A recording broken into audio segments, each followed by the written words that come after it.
Hi guys, TimH here, vlogging for GVPosters.com. This time with a review for Ruby Sparks. Ruby Sparks is actually a really good film. I was sort of expecting a quirky indie romantic comedy that was just going to have sort of a predictable ending and everything was going to be fine and la la la la la. It's actually quite a lot more than that. It's a well-paced film that raises some interesting moral questions, and I think you can interpret it in a lot of ways. A lot of people who I've spoken to about the film have had different interpretations than I did. There's an absolutely excellent and extremely memorable scene that I won't spoil towards the end of the film. The film takes a really dark turn when that scene begins to happen, and it's so interesting because I did not expect the movie would go there. Not dark in the sense of graphic, but dark in the sense of morally what's going on, what the character is doing. There's some inspiration from many films, but it definitely stands on its own 2 feet. An obvious example of an inspiration would be Stranger Than Fiction, but I definitely think it stands by itself. Interesting fact actually is that the woman who plays Ruby Sparks also wrote the film. My only criticism with it really is that if you really read into the whole fantasy element of the film and you try and make sense of it all, it doesn't really hold together. The whole like other people can see Ruby as well, and it's not just a figment of imagination, towards the end begins to become a little bit weird. But I would argue that the film isn't about that. The film isn't about the fantasy making sense. It's an unbelievable true story. So the film has a theme and it deals with that theme. It's not meant to be grounded and make sense. It's sort of more about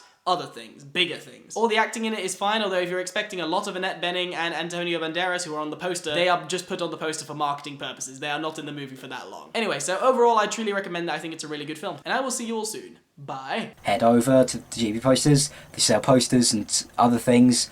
And it's good. So good.